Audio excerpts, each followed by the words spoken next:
Okay, this is take like 1 zillion for the Caesar lectures. This is not the way I like to teach. This is not my thing, so forgive me for this.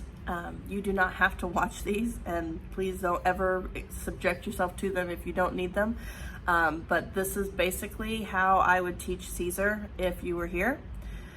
So feel free to look at your phones and fall asleep and everything, just like you're in the classroom. Just kidding. Hopefully this will help you understand the play. It helps when we're together, but this is the best I've got. So I'm just gonna go through and kind of tell you in my own words what's happening so that you can follow along. And then afterwards, I will go back through some of the assignments for each act so that you can kind of get an idea of what I'm looking for, okay? So, I'm gonna just start talking and you listen to what you need and tune out what you don't, and just know that I'm thinking about you and I miss you and I hope you're all doing well. And yeah, okay, so enough about that. All right, so Julius Caesar starts out just like all of Shakespeare's plays on the street, because Shakespeare did not have a lot of sound and light, cues, fancy things. They didn't have a lot of costumes and they didn't have a lot of sets. Pretty much everything looked the same. So you will find that lots of these start out on a street because it was easy to make the stage look like a street. So they're on the street and they are getting ready to celebrate Caesar's return. He is returning victorious from war. He just had a war with Pompey and his sons. Pompey, E-Y, is a person. Pompeii, with eyes at the end, is a mountain, a volcano. So, in case you think I don't know what I'm talking about, I did learn that in Latin class. So, Pompey, the person, was the ruler of Rome, and Caesar defeated him. Now, I should say from the very beginning here that I am teaching what happened to Caesar through Shakespeare's words. I am not a history teacher, so the actual history of what happened to Caesar is not my forte. I am teaching Shakespeare's version. So just like a made-for-TV movie, it may be a little bit different just to make the play more interesting. So this is Shakespeare's version of the life of Caesar. So he just defeated Pompey and people are out on the street. Now, yes, it's a work day, but they're gonna have this big parade. So it's like when the football team comes home victorious after they win the state championship, everybody lines up and they honk their horns as they drive by. That's the same kind of thing that's happening here. So the workmen are lined up on the side of the street waiting for Caesar, drinking, partying, having a great time. So some people who do not love that Caesar just defeated Pompey supporters don't love this. And they are the ones that are kind of in power up to this point because they were in the government of Pompey. So they go out into the streets. Flavius and Morellus are the two guys in this Act 1, Scene 1 that we're talking about. They are Pompey supporters. And so they go out into the street and they're trying to get everyone to go home because they don't want Caesar to think that people support him. They want to kind of deflate his ego a little bit. So Flavius and Morellus speak to the carpenter and the cobbler, and they just kind of set up the exposition. Now, we've talked about that a zillion times before. Exposition is the background information where you get the information you need to get started. So Flavius and Morellus of Pompey's camp and the carpenter and the cobbler and the townspeople are supporters of Caesar now because they don't care. It's a reason to party, so sure, why not? They kind of set up what has happened. So there's this little exchange where they're talking about, why are you here? What is your point? What is your purpose here? And the cobbler starts this out with a joke. Now, when we listen to it in class and I explain it to you in class, not very many people laugh, but the people in Shakespeare's times would have thought it was funny. A cobbler is a person who fixes shoes. They put the leather on the bottom of the shoes. To cobble something is also to screw it up. So when the cobbler tells Flavius and Morellus that he is a cobbler, they think he's saying he's just a screw up. And in fact, he's saying he's a guy that fixes shoes, literally. So this would have been kind of like a funny little play on words in Shakespeare's time. So they say that they are there to celebrate Caesar, who has defeated Pompey and is taking over Rome. Flavius and Morellus are really opposed. They were Pompey supporters. So they talk about how the townspeople used to support Pompey. They loved Pompey when he was in charge, and how they should not be celebrating his defeat, and basically tells them that they need to go home. And it's true that the townspeople did love Pompey. The way it is basically it doesn't really matter to them. They are the poorest of the poor. They were poor when Pompey was in charge, and they're gonna be poor when Caesar's in charge. So it really doesn't matter to them who's in charge, because they aren't getting any benefits from either one. So they just see this as a reason to party. So Flavius and Morellus tell them that they need to go home. They're able to tell them that because they have, it's kind of, I don't know if it's a law, but it's an unwritten thing. If you needed a carpenter, you couldn't just go to the Yellow Pages or look up Yelp reviews or whatever. You had to go to the place that had a carpenter sign above the door. And if he wasn't there, you had to go out on the street and look for a guy that looked like a carpenter. And so the fact that these workmen on a work day are out celebrating and don't have any sign of their profession or whatever is inappropriate. So they decide to send them all home. Flavius and Morellus also decide that they are going to take down all of the decorations. This is a little questionable because it is the Feast of Lupercal, which is a celebration in ancient Rome. So technically the decorations are allowed to be up because it's the Feast of Lupercal, but also they're not really for that, but they could get away with it, basically. So Flavius says, these growing feathers plucked from Caesar's wing will make him fly an ordinary pitch. Who else would soar above the view of man and keep us all in servile fearfulness? So he's basically saying that we are going to pluck these feathers out of Caesar's wings so he cannot fly all the way above us, because he thinks he's up here and we're down here, and that's not cool. We don't appreciate that. So we're going to bring him down a notch, basically. And so that's the end of scene 1. I said I was going to do this at the end, but I think I'll do it at the end of each scene just to break it up a little bit. So Act 1, Scene 1. Your guided notes sheet, this basically just goes along with the play. So you're basically almost always filling in a name. Sometimes it's another word, but more often than not, it's a name. So it starts out, blank and blank urged the mobs to return to their homes. So that's Flavius and Morellus, the two people that supported Pompey. Blank reminded the Romans that blank had triumphed over the blood of blank. So, of course, we know that Caesar is the one that has triumphed over the blood of Pompey, and Morellus is the one that tells us that. So number 2 is Morellus reminded the Romans that Caesar had triumphed over the blood of Pompey. Okay. Number 3, the mob noted for its bravery, faithfulness, or fickleness. Bravery, no, they aren't brave. They're partying. They're just drinking in the streets. That doesn't take much bravery. Faithfulness, well, they're obviously not faithful because they were supporters of Pompey. Then he got killed, and they're like, whatever. And then they supported Caesar, who killed him. So not faithful. Fickle. The word fickle is probably not one that you use very often, but it means you change your mind easily. It's like a fair weather fan. Like the year that the Cubs won the World Series, and suddenly there were all these Cubs fans, and you had never heard of them before because they weren't Cubs fans until it was cool. So that's what fickle means. You just kind of bandwagon. You just jump on later. Number 4, blank and blank proceeded to disrobe the statues because they feared that too much honor would make blank ambitious.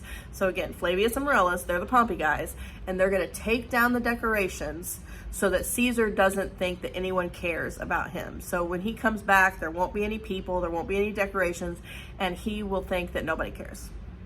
And they're worried about it because they don't want Caesar to be ambitious. Now that word ambitious is huge, and it comes up over and over and over again.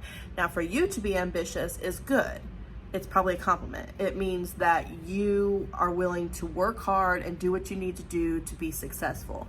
But in this case, for Caesar to be ambitious is scary because it means he's willing to do what he has to do to be successful. In that regard, that means that he's willing to kill Pompey and who knows who else in order to be successful. So that's why they're concerned about him being ambitious. Okay, so that is Act 1, Scene 1, Julius Caesar. Okay. I'm just going to keep going because it's just easier. So, all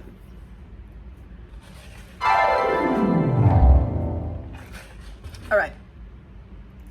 So, Act 1, Scene 2 takes place on a street in Rome, just like everything else. Remember, we don't have a lot of sets to deal with, so we're on the street in Rome, but we're on a different street, and we're with different people. So we have Caesar, our main guy here, who just defeated Pompey, his wife, Calpurnia, Antony, his right-hand man, and then several other prominent Roman people. Portia, Decius, Cicero, Brutus, Cassius, Casca, and they come across, it's just like being here. It's like construction noises everywhere. Yay, congratulations, welcome home. Anyway, and they come across also a soothsayer, which I'll tell you more about in a minute. Okay, so they're getting ready to run a race. Why? Because it's the Feast of Lupercal, and so they're going to have a race. Just like with us, we have random 5Ks, turkey trots, and things like that. So they have this race that they are going to run for the Feast of Lupercal as part of the celebration. And so Antony is going to run this race, and Caesar tells him to make sure he touches Calpurnia as he runs by, because there's an old wives' tale that says if a runner touches a woman while he's running this race, she will no longer be barren. So to be barren means you cannot have kids. Assuming that Caesar doesn't just love kids and wants all kinds of kids for himself, we do know that now he is in a place of power and he needs an heir. So he is especially concerned now because if he has all this power and someone kills him, it'll just go away. So he needs an heir. So he wants Antony to touch Calpurnia. It's an old wives' thing. So Antony says, when you say it will be performed. When Caesar says jump, I say how high. Because he's a yes man. Antony doesn't have any real power, so to speak. But he does have connection to Caesar, who has power. So it's good for him in that regard. So he just says yes. And if I can link up the video that I always show of the big dog and the little dog, I'll try.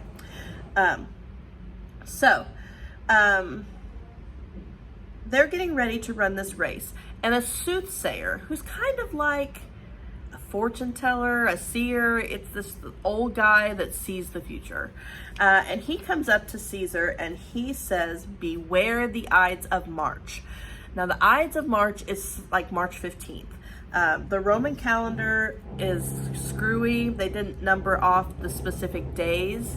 They numbered the first and the middle and the end. So the Ides is the middle. So it's not always exactly the 15th, but it's somewhere around in there. So he's saying, beware the Ides of March. Caesar says, what? Beware the Ides of March. Huh? Beware the Ides of March. He says, forget this guy. Gone. Get out of here. And so he shoos him away and does not pay any attention. That comes into play later. He's given all these opportunities to heed warnings that are given to him, but he doesn't. So there's that.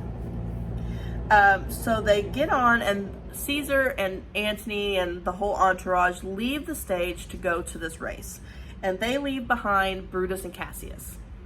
Brutus and Cassius will be the two most important people going forward in this play, except for, Caesar. But they will become the two most important people in the rise against Caesar. So they kind of hang back.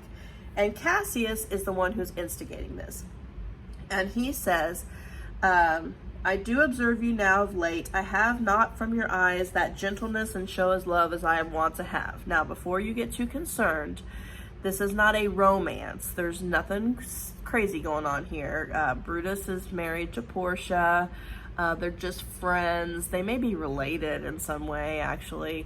Anyway, this is a typical bromance. So they are not romantically involved. They are just friends. But he's basically saying, you're just not acting like yourself. You're not acting normal. What's the deal? And so Brutus says, yeah, I've just got some stuff on my mind. Don't worry about it. And so Cassius goes on this long diatribe and just talks and talks and talks. Cassius loves to hear himself talk. About this point, if you were in class, you would say, yeah, I know somebody else like that, Mrs. Ginder, but it's not me. I'm just telling you what he's saying. Anyway, so Cassius says, Brutus, can you see your face? No, you can't. Brutus like, what are you talking about? No, of course you can't see your own face. If you cross your eyes, you can kind of see the tip of your nose, but that's about it. And he says, well, then I will be your glass, your mirror, and I will reflect back to you what the Romans see in you. Brutus says, into what dangers would you lead me, Cassius? What the hell are you talking about, and what are you trying to get me into? And so Cassius goes on and on and on about this. And while he's talking, there is a flourish of trumpets off stage. And Brutus says, I do fear the people choose Caesar for their king.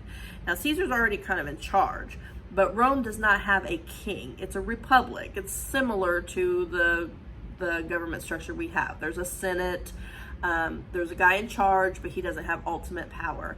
But if Caesar were to become king, then he would have the ultimate power. And that would mean that he could do whatever he wanted, and there would be no checks. So Brutus says that he fears that. Cassius jumps on that. Oh, yeah? Oh, you fear that? Oh, well, then I think you would do something about it. What's going on? And Brutus says, yeah, I love him well, but I don't want him to be king. So he's my friend. I support him, but I do not think Rome needs to be a king. Brutus is very much a patriot. He loves Rome.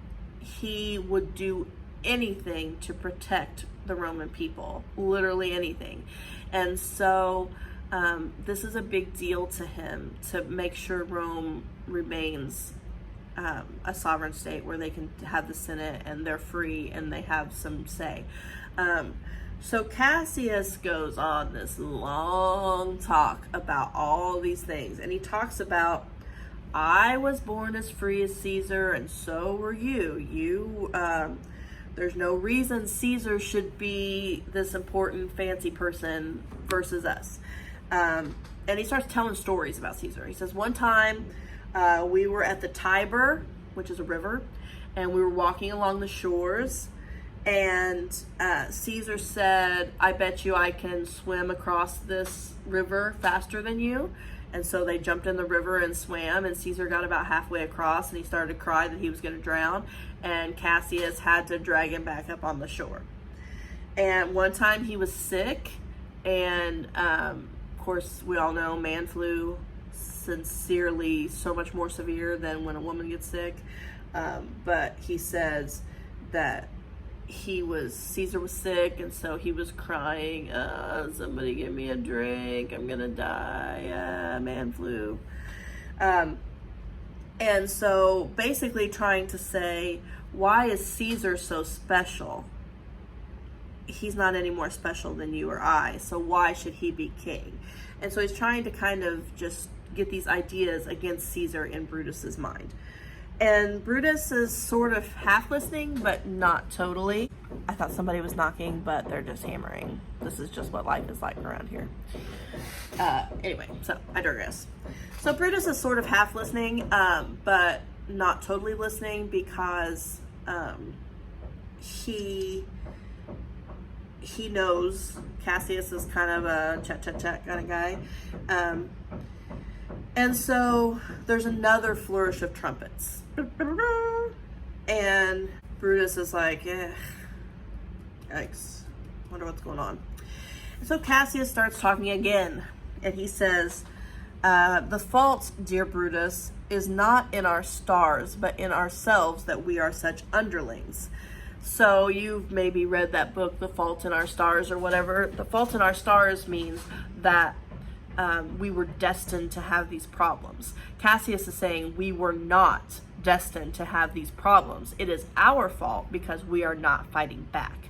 We are not trying to stop this from happening. And so then he kind of switches tactics and starts talking about Brutus. Why should Caesar be in charge? Why shouldn't Brutus be in charge? Write them together. Yours is his fair name. Sound them, it doth become the mouth as well. Weigh them, it is as heavy. Conjure them. Brutus will start a spirit as soon as Caesar. So he's kind of trying to think maybe he can get Brutus on his side if he thinks, oh, Brutus should be in charge, not Caesar.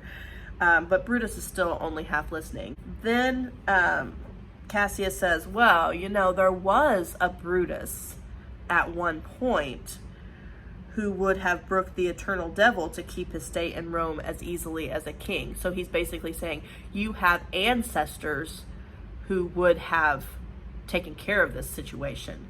Are you going to be as strong in trying to save Rome as they would have been? So kind of trying to, oh, are you that big a guy? Whatever. So Brutus is finally like, all right, listen, I get it. I get everything you're trying to say. I understand, and I am taking it all in. I am not going to have this conversation with you right now. I am going to think about it. Brutus is a very thoughtful person. He does not make a snap decision. So he has taken this all in, and he's going to think, but he is not going to just fly off the cuff. So he said, I will talk to you tomorrow. But until then, my noble friend, chew upon this. Brutus had rather be a villager than repute himself a son of Rome under these hard conditions as this time is like to lay upon us. So basically saying, I am not going to just stand by and let this happen. Okay? So you need to back off now because I get it. I've taken everything you've given to me. I understand, but I need some time to process. So back up and let me do that. And Cassius is like, hey, got it, no problem. And so he kind of backs off a little bit. At the same time, Caesar and Antony and everybody come back, but they don't look happy.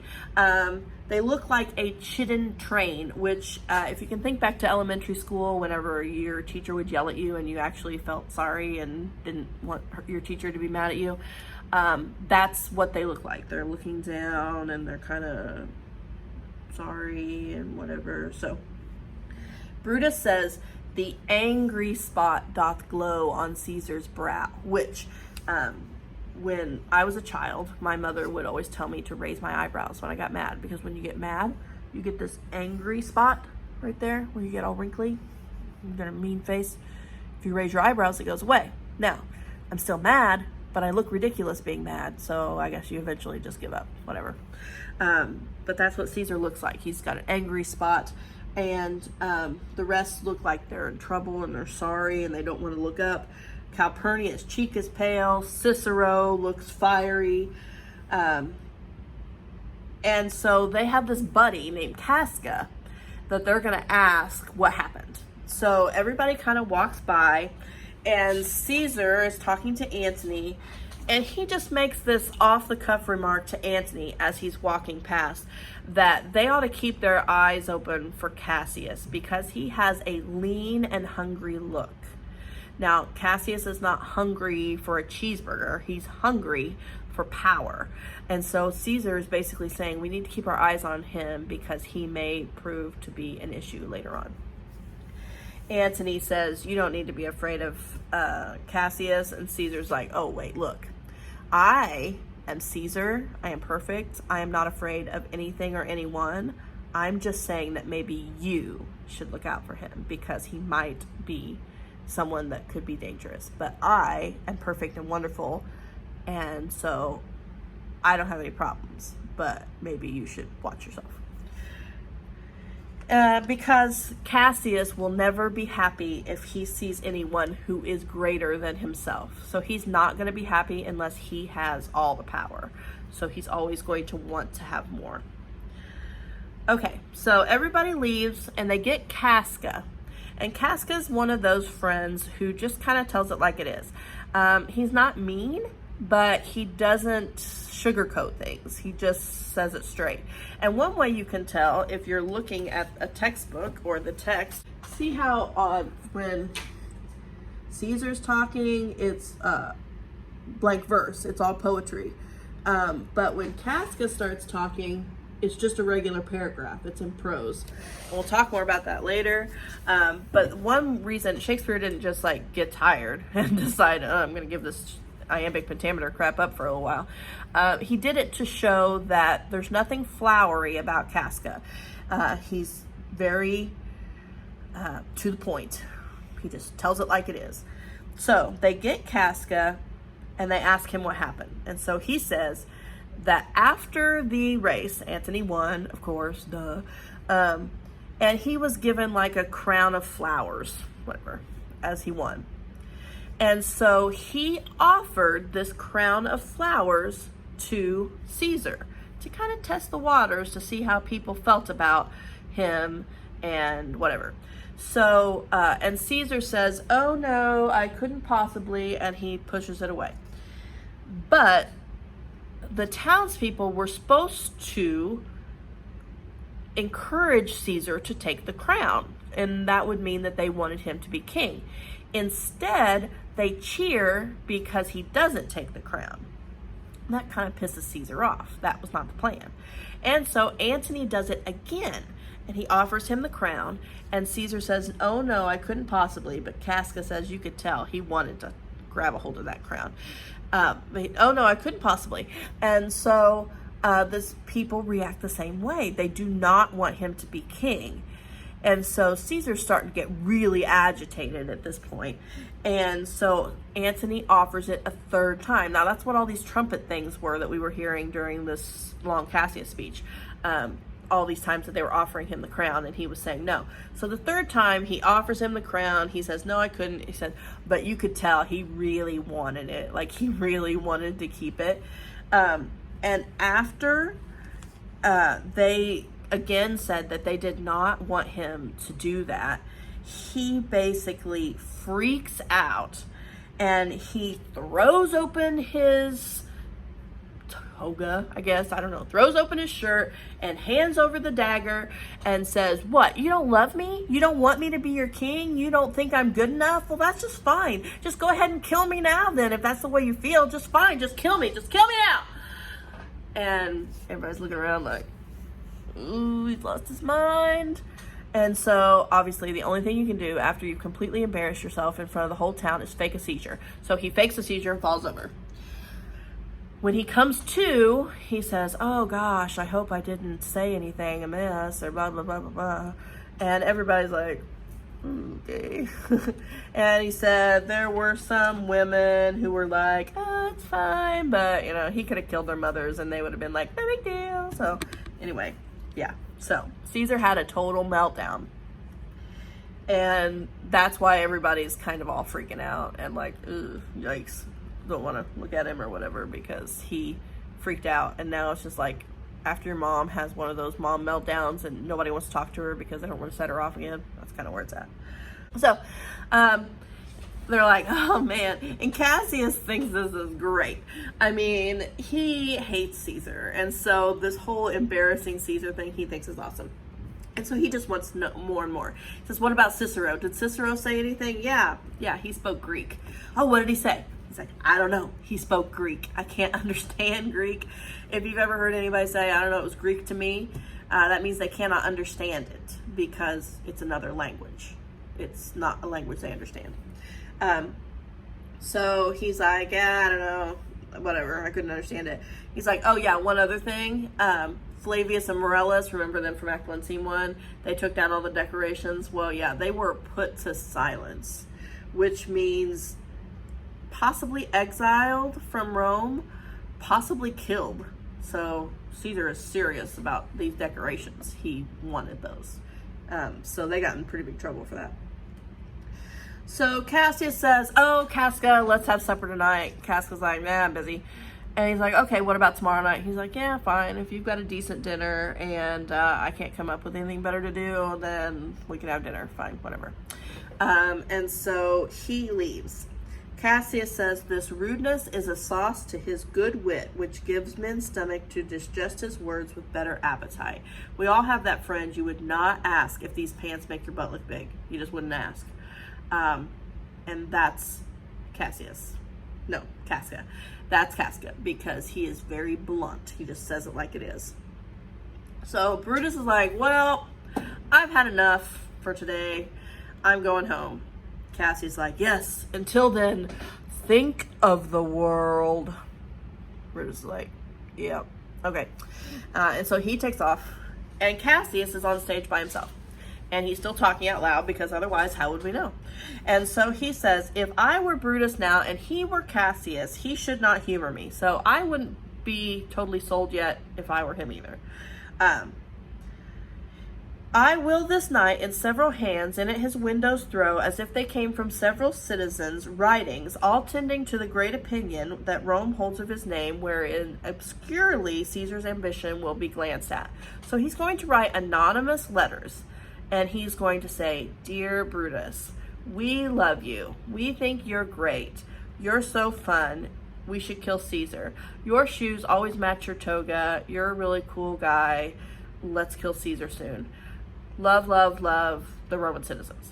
Okay, so they're just going to kind of hint at the Caesar thing, but really build him up and tell him how important he is, so he feels pressured to participate in whatever Cassius is cooking up. Okay, so that is Act 1, Scene 2. Now, sheets. Okay, so number 5. On the way to the games, the blank warned blank to beware the blank of March. So that's what we're talking about with the soothsayer. The soothsayer warned Caesar to beware the Ides, I-D-E-S, Ides of March. That means March 15th. Watch out on March 15th. After the crowd left, so everybody leaves, blank complained to blank that the latter, when it says latter, it means the last blank, because you can't say he because they're all he's. So blank complained to blank that the latter had not been friendly. So Cassius is the one who is complaining to Brutus that Brutus was not friendly. Okay, so Cassius complains to Brutus that Brutus was not friendly.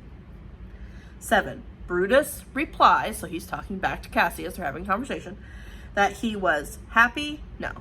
Worried? Yes. He's concerned about what's going on with Caesar. Satisfied? No. So worried is the right choice.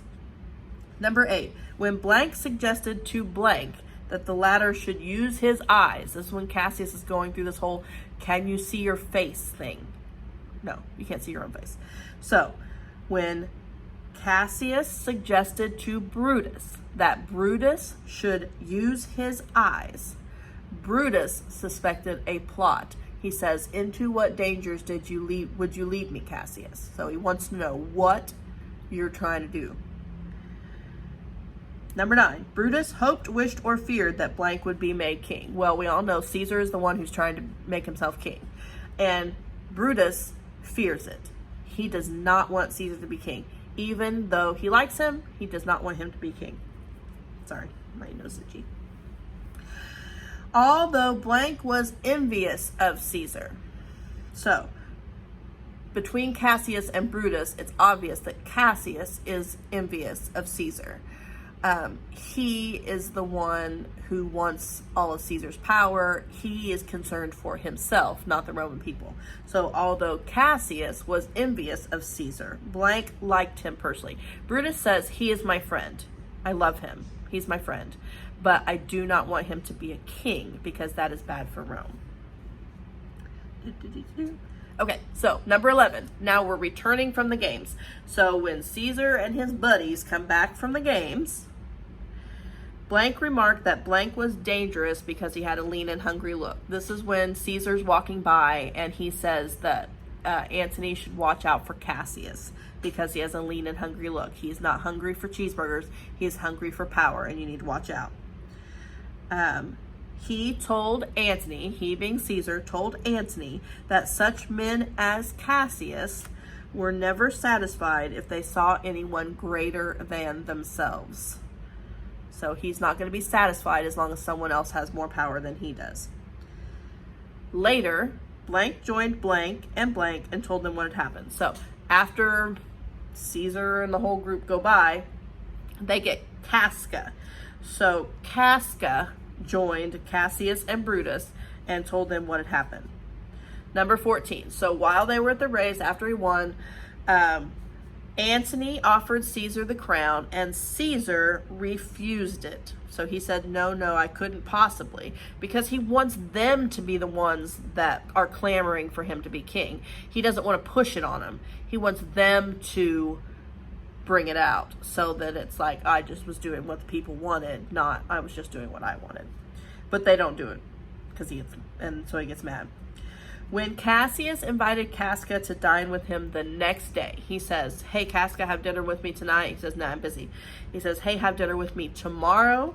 The latter, Casca, accepted, refused, or said he was engaged. He accepted. So the first day, no. The second day, yes. So he accepted the invitation for the second day. So that should be the end of the first worksheet of guided notes if you're following along in your worksheets. Okay, number 16.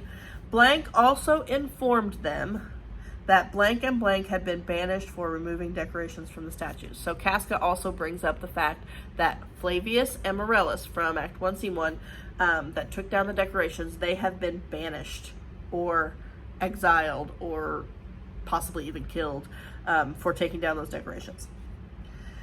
Number 17, when blank remarked that Cicero's speech was blank to him, so it's still Casca telling the story of what happened, and he said Cicero's speech was Greek to him. That meant that he could not understand. He couldn't understand it because it was in a different language. He did not speak Greek, so he didn't know what he was saying. That was 17. 18. After Brutus had left, Cassius remarked to himself. So Brutus says, all right, I've had enough. I'm going home to think. And so Cassius is talking to himself. And he says, if I were Brutus now and he were Cassius, basically, if I were in his shoes, I wouldn't be convinced yet either. So I need to do something else. So Cassius planned to send several anonymous letters to Brutus, so that Brutus would join the plot against Caesar. So he's going to hint at the Caesar stuff, but he's really going to push hard this we really need you stuff, so that he feels compelled to participate. Okay. 2 adjectives which describe Brutus. Well, let's go through them. Unselfish, yes, Brutus is unselfish. He cares first about the Roman people, and that's true. He honestly does. Practical means he's willing to do what he has to do to get what he wants. And that's going to fit more for Cassius in number 21. Kindly, well, Cassius is not exactly kind. He's just not. Brutus is. So that fits for Brutus. And then shrewd means tricky, or someone who is like trying to get what they want in a sneaky way. And that would be more Cassius. So for 20, Brutus is number 1, unselfish, and number 3, kindly. And for 21, Cassius is 2, practical, and 4, shrewd. Okay. All right. That is the end of Act 1, Scene 2.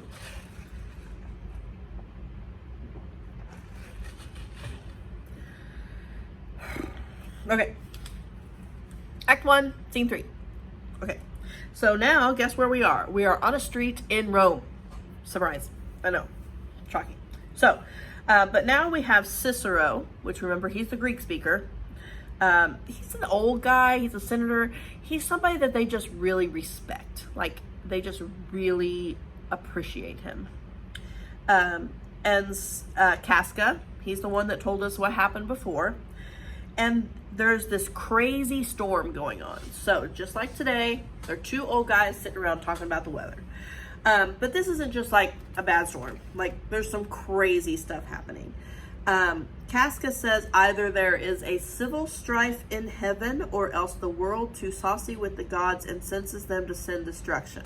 So he thinks that Rome has made the gods mad, and that's why they have brought this to them. So Cicero's like, why? What's so big a deal? He's like, well, first of all, I saw this common slave. You know him. You've seen him before. And he was walking around, and his hand was on fire. On fire. And he didn't even act like anything. He was just walking around with his hand on fire. And then I was walking down by the Capitol, so like walking by Main Street, and there was a lion walking on the street, up, like walking down Olney's Main Street. So you're driving there by the Arcadia, and suddenly there's a lion in the middle of the street. Not typical. And then I saw like all these women, and they were totally scared to death because there were many men who were walking down the street totally engulfed in flames. And then I saw the bird of night, which is an owl, of course, in the middle of the day. Not quite as scary as the men covered in fire thing, but still weird. You do not see owls at market day at noon. So when these prodigies do so conjointly meet, let not men say these are their reasons, and they are natural. For I believe they are portentous things unto the climate that this time points upon. Okay, so there's a worksheet later where you're going to have to translate this into your own words. This would be a good opportunity for you to listen to my words, and it should make it a lot easier because I'm not going to do it again later. So when these prodigies, if you look at your side note, I might do it later. Prodigies are weird things, extraordinary happenings. So when all this weird stuff happens at the same time, don't tell me this is a coincidence, because it can't be a coincidence. It has to be something weird going on. And I think it has to do with us here in Rome and what's going on here. Cicero's like, yeah, well, it's weird. For sure. I don't know what to tell you. And about this time, Cassius shows up. And he says that this is a very pleasing night to honest men. Like, the fact that he considers himself blameless, he's not worried, but he knows somebody that should be worried. Hello, Caesar. And he starts talking, of course, about Caesar again. He's a one-track mind. And Casca's like, yeah, I know, you hate Caesar, blah, blah, blah. But, it's not... He's kind of a broken record at this point.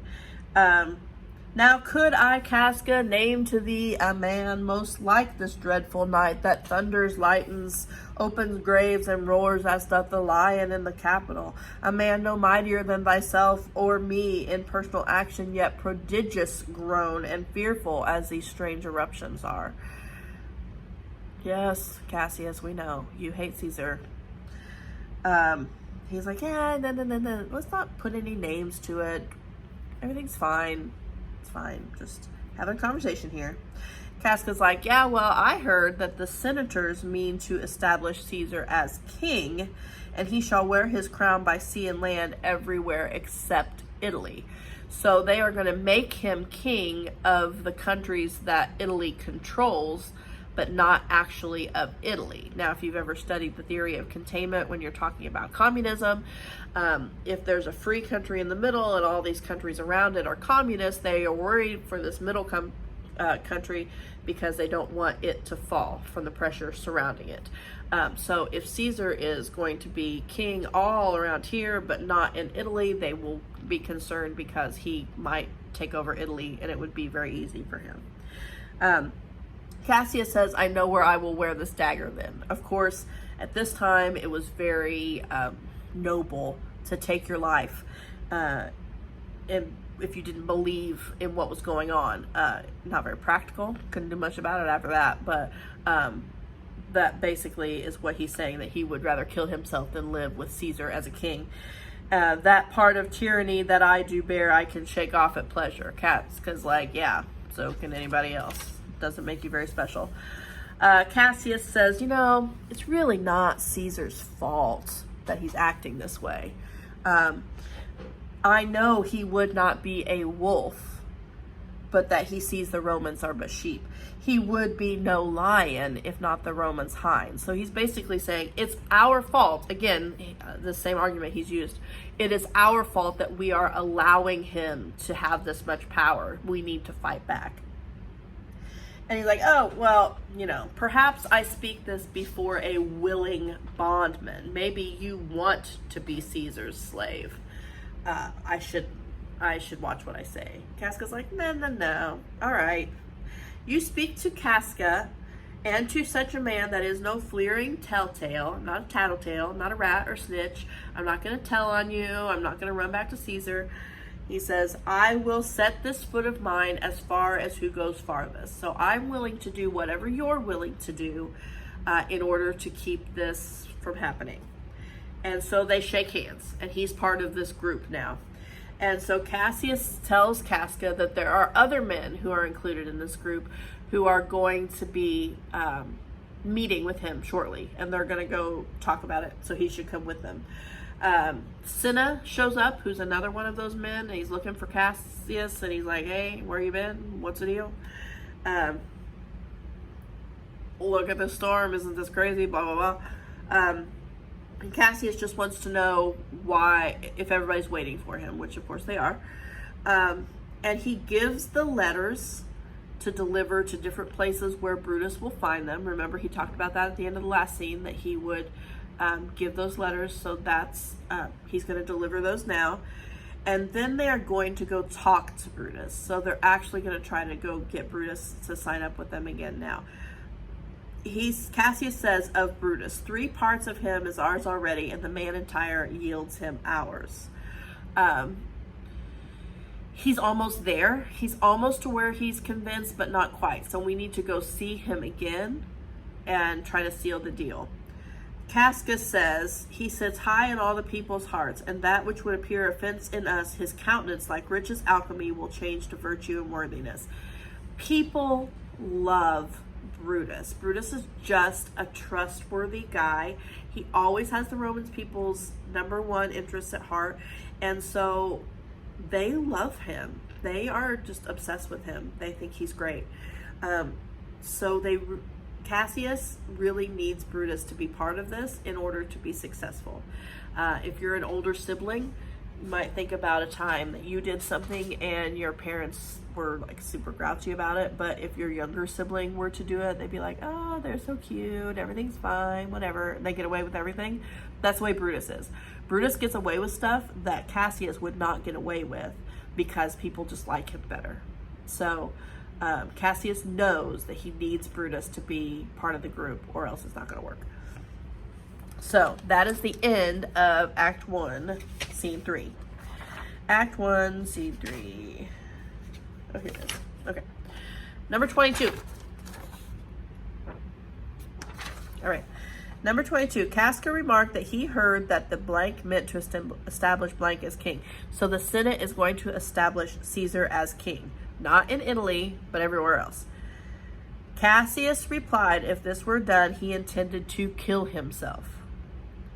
Cassius remarked further that Caesar would not be a tyrant unless he knew the Romans were sheep. So he wouldn't be trying to take over if we would fight back. He's used this argument before. Then he says, when Cassius said, perhaps I speak this before a willing bondman, he says that to Casca. Casca replied that he was no telltale, rat, snitch, whatever. Blank said that Blank would probably join when they next met him. So Cassius says that Brutus will probably join the group when they next meet him. So they're going to try to get Brutus in the group so that they can be successful. Okay, so that is the end of Act 1, Scene 1, or Act 1 altogether. Act 1, Scene 1, 2, and 3. That should take you through 26 and the guided notes. And you will not do this review and assess because you don't have a textbook, so skip that page. The next page, build vocabulary, is pretty straightforward. It just gives you spelling strategy, just kind of the more you know kind of stuff. It talks about the word portent, which is a word from the story that means to stretch forward, and then it uses it a couple different ways in a couple different word forms, so you can figure that out. And then down here, you're trying to find opposites. So these are like antonyms. So it gives you a word. Use a dictionary, dictionary.com, whatever. If you can't figure those out, that's fine. Then we have this worksheet about reading text aids. So read this part up here where it talks about what text aids are. You should be able to figure this out based on myshakespeare.com. Do the best you can. Obviously, you don't have the same text aids as our textbook does, but it should be pretty close. So go to the line number. You can see that on myshakespeare.com, just like you can see it in the textbook, and go back to these lines and figure out what they're trying to actually say there and answer these questions based on those text aids, which should be there on myshakespeare.com. Or even, I don't have that other book in front of me, that little book, if you picked it up, but they should be in there as well, okay? Down here at the bottom is where I said it's gonna ask you to do those 6 or so lines where we're talking about the coincidences and put it in your own words. So go back to that point in this video where I talked about that and listen to my words, and then that should help you some too. Use the text aids and my words to help you figure it out, okay? Finally, we talk about exposition all of the time. That's this worksheet. It's asking you about the background information.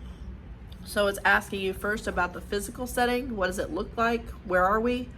And it asks, what do you learn and where do you learn it? So we know it's on a street in Rome, and we learn that from the initial stage directions, okay? Then it's gonna ask about the time, and what do we know about Caesar, and what do we know about how people feel about Caesar. So go and answer these questions, and then put where you found it, like the line number or whatever, okay? That should be all in Act 1, Scene 1. So Act 1, Scene 1 is the exposition. So all of those answers will be in Act 1, Scene 1, okay? If you have questions, you can email them to me. Mostly, the most important thing is pay attention to what's going on. Do the best you can. If you're doing the best you can, you're gonna be fine, okay? This is not a typical situation. I am not asking you to understand Shakespeare on your own. I'm trying to give you as many tools as I can without being able to sit down with you and talk about it. But seriously, just put forth the best effort that you can. And that's all we're asking. So show that you're trying, and you'll be fine. It's hard for you to do this on your own. It's hard for me to grade it that way because I want you to understand things very clearly, but that's just not the kind of world we're living in right now. We're going to just do the best that we can. And so that's what I need you to do, and that's what I'm gonna do, okay?